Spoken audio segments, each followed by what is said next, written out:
बोलिए दुर्गे मैया की जय। आज मैं आपको चैत्र नवरात्रि की माता रानी की कहानी सुनाने जा रही हूँ कि माता रानी की कृपा कब किस पर बरसती है ये हम नहीं कह सकते। तो कैसे माता रानी ने राजा पर कृपा की, ऐसी एक कहानी मैं आपको सुनाने जा रही हूँ। आशा है आपको पसंद आएगी। तो प्रस्तुत है कहानी। एक नगर में एक राजा राज्य करता था। उस राजा को सभी नापुत्री राजा कहते थे, क्योंकि उस राजा की 7 रानियां थीं और एक भी संतान नहीं थी। इस वजह से उसे सभी नापुत्री राजा के नाम से जानते थे। एक दिन की बात है, सड़क की झाड़ू लगाने वाली मेहतरानी ने राजा की शक्ल देख ली और उस राजा को देखकर उसने अपनी डलिया को औंधी मार दिया। तब राजा को बहुत अफसोस हुआ। उसने मेहतरानी से पूछा कि तुमने मुझे देखकर ये डलिया को उल्टा क्यों रख दिया है? तो राजा से वह बोली, कुछ नहीं महाराज। डर के मारे वह चुप रही। पर फिर राजा के बहुत अधिक कहने पर उसने राजा को बताया कि जिस राजा के या जिसके भी पुत्र नहीं होता है, उसकी शक्ल देखने पर हमें दिन भर खाना नहीं मिलता। तो राजा को बहुत अफसोस हुआ। उसने कहा कि अब मुझे देखकर तुम अपनी डलिया को उल्टी मत रखना। तो क्या करूं? बोले आप एक बार करके देखें। ठीक है। उस दिन उसने डलिया को औंधी नहीं मारा, औंधा नहीं रखा। अब वो अपने घर चली गई और राजा से कहने लगी कि महाराज, पता नहीं है मेरा क्या होगा। वह घर पहुंची तो राजा ने उसके घर पर खूब सारा पकवान बनाकर भिजवा दिए और उसको खूब कपड़े उसके साथ में रख दिए और सारे पकवान रख दिए। तो अब जब उसका पति आया तो उसने कहा, अरे इसकी आंखें तो राजा से लगी हुई हैं, इसके यहाँ तो इतने सारे पकवान आए हैं, हमारे घर में कैसे आए? उसने उस पर शक किया, अपनी पत्नी पर शक किया और उसने कहा कि ये तो गलत बात है। उसने उस दिन उसको खूब मारा, अपनी पत्नी को, और उसने भोजन भी नहीं किया। इस तरीके से वह रोती बिलखती सो गई। अब ना दूसरे दिन जब राजा से मिली तो राजा ने कहा, क्यों तुमने भोजन किए कि नहीं किए? नहीं महाराज, मैंने कहाँ किए। वह बोली, मुझे तो मेरे पति ने बहुत मारा कि मेरी आंखें तो राजा से लगी हुई हैं। तो उसे बहुत दुख हुआ राजा को कि बताओ, मेरे राज मुझे देखने पर इस तरीके से कोई भूखा रह सकता है मेरे नापुत्री राजा होने के कारण। तब उसे बहुत अफसोस हुआ। उसने 7 रानियों से कहा कि आज से तुम्हारा 7 रानियां होने का कोई मतलब नहीं निकलता। उसे बहुत गुस्सा आया और कि मुझे 7 रानियां होने पर भी मुझे औलाद का सुख नहीं है। तो आज से तुम्हारा खाना पीना मोटा पहनो, मोटा खाओ और इस तरीके से तुम्हें रहना है और कोई भी सुख सुविधाएं तुम्हें नहीं मिलेंगी। राजा के ऐसे वचन सुनकर रानियां बहुत चिंतित हो गईं। उन्होंने सोचा, अब क्या करें? राजा ने तो इस तरीके की हमसे बोल दिया है। अब वो मोटा मोटा खाती तो उनके जीभ छिल जाती और मोटा मोटा पहन रही थी तो उनके अंग छिलने लगे। अब रानियों ने सोचा, उन्होंने एक ट्रिक अपनाई कि उन्होंने राजा से कहा कि महाराज, आपकी छोटी रानी गर्भवती है और आपने सब खाना पीना मोटा शुरू कर दिया है, मोटा पहनना शुरू करवा दिया है। तो अगर जैसे तैसे तो वो गर्भवती हुई है और अब ये आपने ऐसा कर दिया है तो अब बेचारी वो कैसे ना, बच्चा जब होगा तो क्या होगा? तो राजा बहुत खुशी से फूले नहीं समाये। उन्होंने सोचा कि अरे ये तो हम चाहते ही थे। अब उन्होंने सोचा कि बहुत अच्छी बात है ये तो।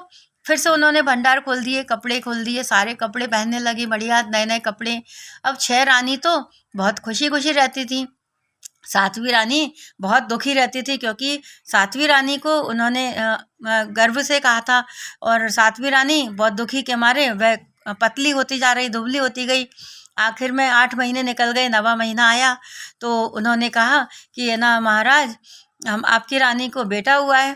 रानियां बोली राजा से। राजा तो बहुत खुशी के मारे और भंडारा करने के लिए कहने लगे कि रानियां बोली, नहीं महाराज, हमने उल्टे पांव माता की जात बोली है और जब माता पे होके आएंगे, दर्शन करा के लाएंगे बच्चे को, तभी हमें ना इसको उसी के बाद आप जो भी करना हो आप वो करेंगे। राजा बोले, चलो अच्छी बात है, बहुत अच्छी बात है, चलो हम है ना चलते हैं माता के दरवाजे पर। माता के द्वारे जाने के लिए सबकी तैयारियां होने लगी। ढोल नगाड़े और हाथी घोड़े रथ सब बने, सब आ गए। और उसमें अब रानियों ने क्या किया, एक मिट्टी का एक पुतला बनाया और एक डलिया में रख लिया। और उसको लेकर पलने में रख के और ले जाने लगे। अब राजा बार बार उनको कभी इधर घोड़ा को कुदाए, कभी उधर कुदाए, कि बच्चे की आवाज़ नहीं आ रही रोने की। तो रानियाँ बोली कि महाराज ऐसा क्यों कर रहे हैं? अरे मैं ये सोच रहा हूँ, राजा बोला, कि बच्चे की आवाज़ क्यों नहीं आ रही है? आवाज़ नहीं आ रही है, इतनी सारी माताओं के होते बच्चे कैसे रो सकता है? और दूसरी दासी भी है यहाँ पर, तो 8वीं, तो कैसे रोएगा? 7 माताएं। तो राजा बोला हाँ सही बात है।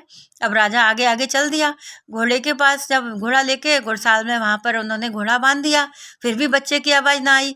तब है ना उन्होंने माता रानी के द्वारे पर जाकर उसने सब वो पुतले को रख दिया, और सब रानियां बैठ के माता के चरणों में बैठ गईं कि माता रानी इसमें जान डालो, नहीं तो हम यहीं पर अपने प्राण दे देंगे। अब माता चिंता में पड़ गई कि है ना, ये क्या, तुमने ऐसा क्यों कर रही हो? मेरे दरबार पे आकर क्यों अपनी जान देने की बात कर रही हो? तो उसने कहा कि नहीं, मैं तो ऐसे जान दे देंगे हम। तो उन्होंने कहा अच्छा ठीक है, मैं इसमें जान डालने के लिए तैयार हूँ। तुम एक काम करो, सब सातों रानियां मिलकर पीछे लांगुर खेल रहे हैं, उनके एक एक बाल तोड़ के ले आओ। अब है ना सब 6 रानियां तो हाल दौड़ के चली गईं, झट से बाल तूप के ले आई, एक एक बाल सब माता के आगे रख दिए। लो माता रानी, मैं लेके आई हूँ, हम लोग लेके आए। अब माता को बहुत दुख हुआ, उन्होंने कहा ये तो गलत बात है। पर 7वीं रानी बोली माता रानी, यदि आपको मुझे बालक देना हो तो दें, ना देना हो तो जैसा भी आपको जो इच्छा हो। मैं नहीं किसी के बाल तोड़ कर ला सकती, क्योंकि मैं अपने शरीर का एक बाल, एक अंग का एक रोम नहीं तोड़ पाऊंगी, तो मैं छोटे छोटे बच्चों के कैसे तोड़ूंगी? तो वो बहुत दुखी हो रही, रोती जा रही थी और माता रानी से कहती जा रही थी। अब माता रानी को उस पर बहुत दया आई, छोटी रानी से बोली देख, मैं तेरे भाग्य से इस बालक को जन्म दूंगी, इसको जिंदगी दूंगी।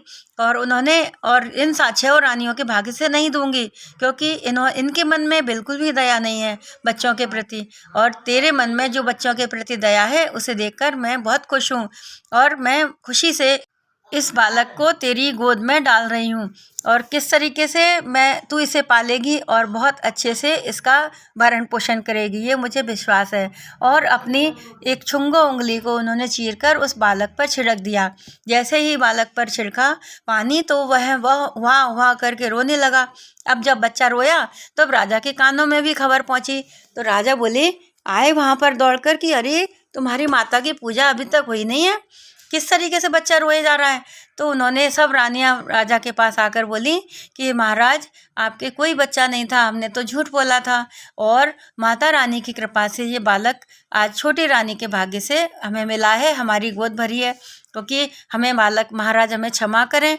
और सबने महाराज से क्षमा मांगते हुए कहा कि हमने छोटी रानी को गर्भ से बोल दिया था आपको, पर ये गलत थी, झूठ बोलकर हमने आपको सारे अपने ऐशो आराम के लिए हमने आपसे झूठ बोला था, महाराज हमें क्षमा करें।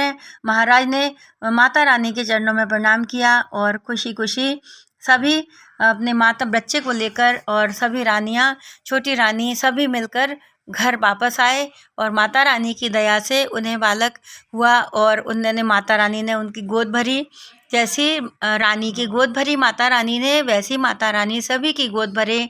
चैत्र नवरात्रि की ये कहानी जो भी पढ़े सुने, उसके सभी मनोरथ सफल हों। बोलिए दुर्गे मैया की जय।